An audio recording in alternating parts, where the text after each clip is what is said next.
productive. Why don't you do your job? Why don't you know, your group is failing? Well, the super system is to account for that. So you want to change the system, and then you'll change individual behaviors in it. So anyway, that's part of Bateson, Friedman, Bertalanffy, and Bowen in thinking about systems and people and families and organizations. Any thoughts or questions about that? This is really like a superficial question, but it's just that the way that you did that chart of the stress and productivity. Right. So the vertical line measures the level of stress. No, this is productivity. Okay. Productivity goes up, stress goes up. Oh, okay. So as stress goes up, you know, I got an assignment, I got to hand in. That's stress. Okay. So I get more productive. Right. I do it. Right. But I've got 18 things due next week. You know, The stress keeps going. I can't do anything. You know, I'm paralyzed. I'm just going to go out. Not going to do anything. I believe that with the hurting aspects of everything, that it's true when there's so much anxiety going, this is how you interview, this is how you should dress. I feel you lose a sense of individuality Oh, yeah. going to an interview, and this is how I gotta act. Oh, screw you, man. You want to know me? I'll tell you about things like, you know. And I feel that companies don't do that, and it's really annoying. Well, and in order for me to be more creative, you have to let me be who I am. You can't just say, do this, do that, this is how it is, oh well. I hope it works. You know, I don't know what to tell you. Part of the interview process is to put you under stress and see if you can still think. Yeah. Part of it's to see if you can pretend to be something else for 8 hours a day. Seriously, I've been in jobs that, well, like, I realized was implicitly, like, after a while, what I got was, look, we don't really care if you believe this crap, but we do want to know, can you pretend to believe it for 8 hours a day and get people to buy it? That's what it is. I totally understand. I just wish it wasn't like Yeah, that. right, That's right, all right. I'm saying. Right. I really wish it wasn't like that. Yeah. Yeah. So anyway, that's Watzlawick, and so I think it's really useful stuff. You know, he talks about the double bind. I don't know if you caught that, where someone communicates two contradictory messages. So, for instance, you might say to somebody, "You better enjoy this trip. We spent a lot on it." Yeah. Right? That's kind of a double bind, because you're like, we're making you feel bad, but we're telling you to enjoy yourself. So now you're kind of stuck. You know, you don't know how to react to that. And Watzlawick and others say that's part of the schizophrenic, what's the right word? How it comes about. That if you put a child in that situation over and over again, constantly double binds, they can't do it, but they're told to do it. They just, you know, they can't work in that. You know, you better enjoy this meal. I worked hard to prepare it. Well, you've just told me two contradictory things, and so I can't do both of them. And Watzlawick says, if you can meta-communicate, if you can say, you've just told me two contradictory things and I can't do both of them, you can at least move out of that bind that you're in.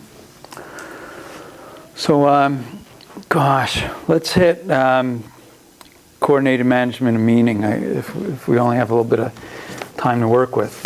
Coordinated management and meaning is page 149, is that it?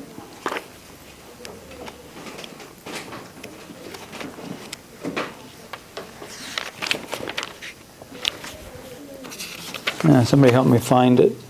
Cybernetic.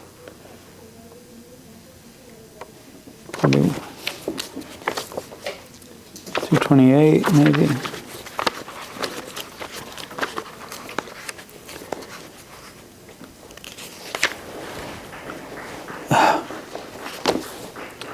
I'm sorry, I should have had this. 175. 175, is it? All right.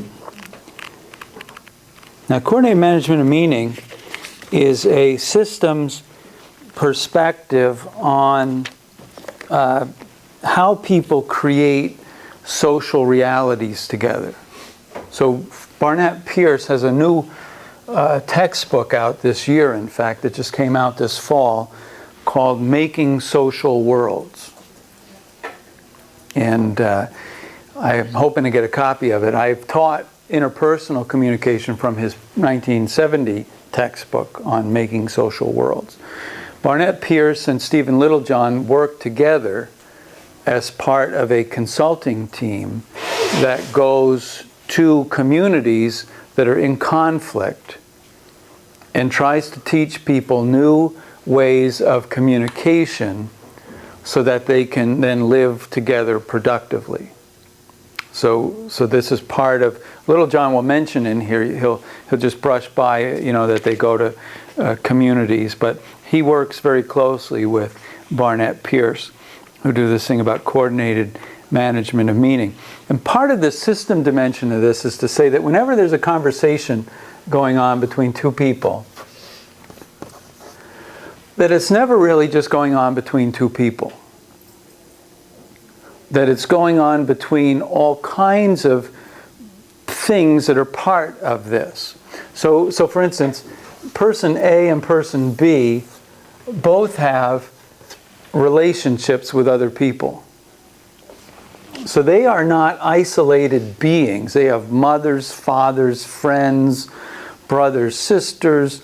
And so when you're talking to when A is talking to B is factoring in to the responses, not only what they think, but what they think their friend would think about their answer. Because they know that sooner or later they're going to have to talk to their friend about this conversation. So B's response back to A is not just about what they think, but it's about them maintaining or dealing with their relationships with other people. Is that making sense? So if I talk to Melissa, and then, but I'm thinking later on I'm going to have to talk to Andrew about what I said.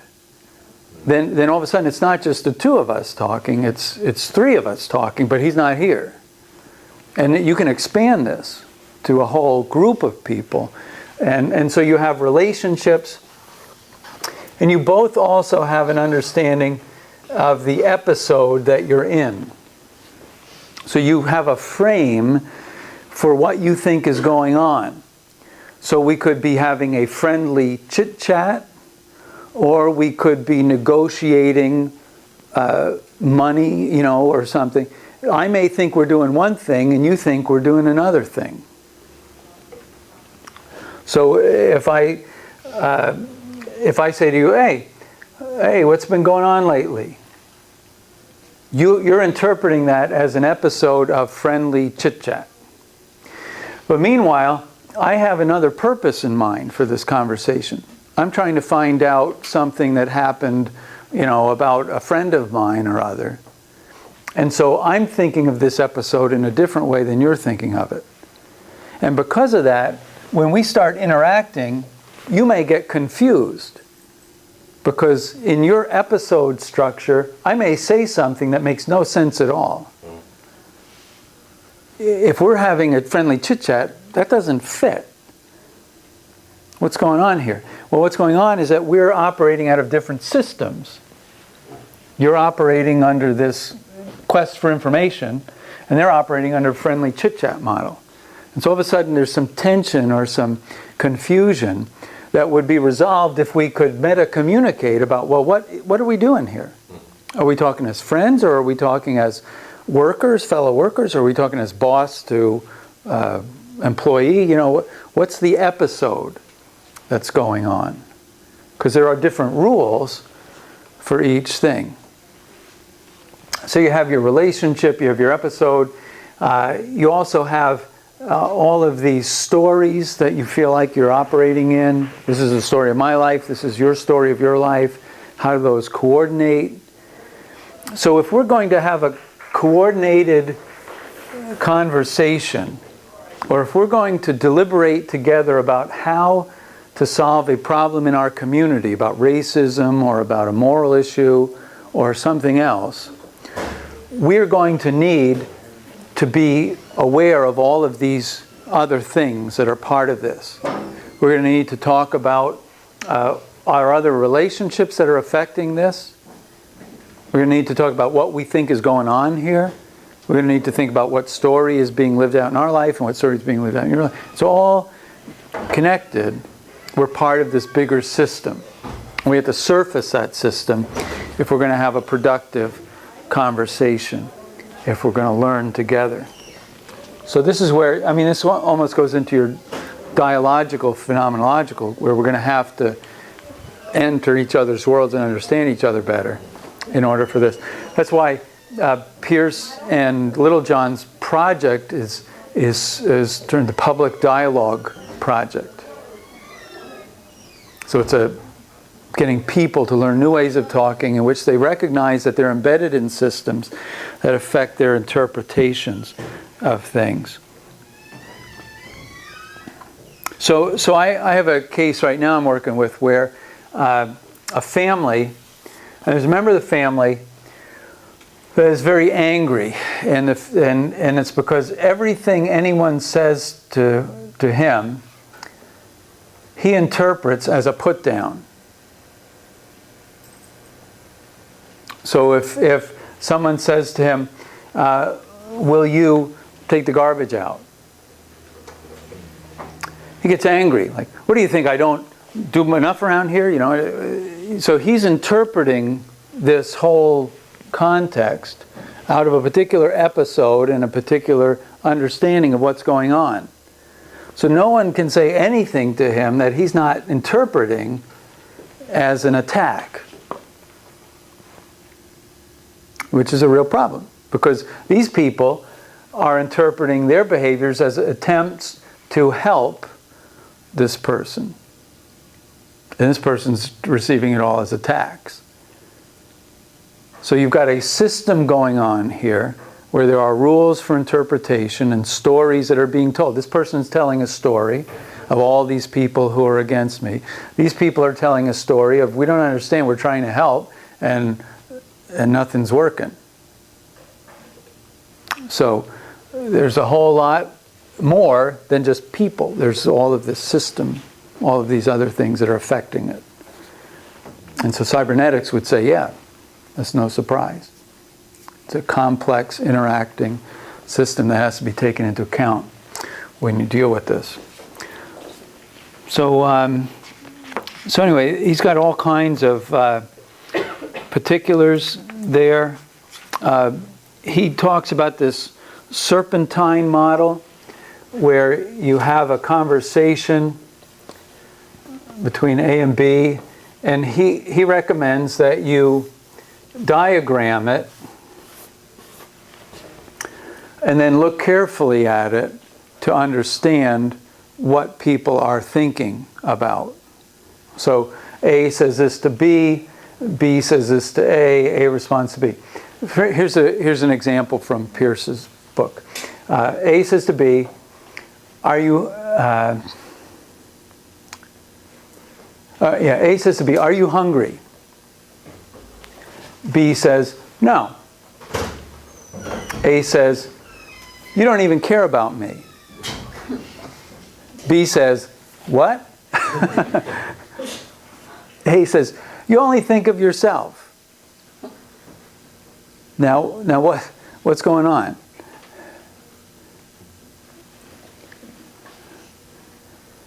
So A had said to B, are you hungry?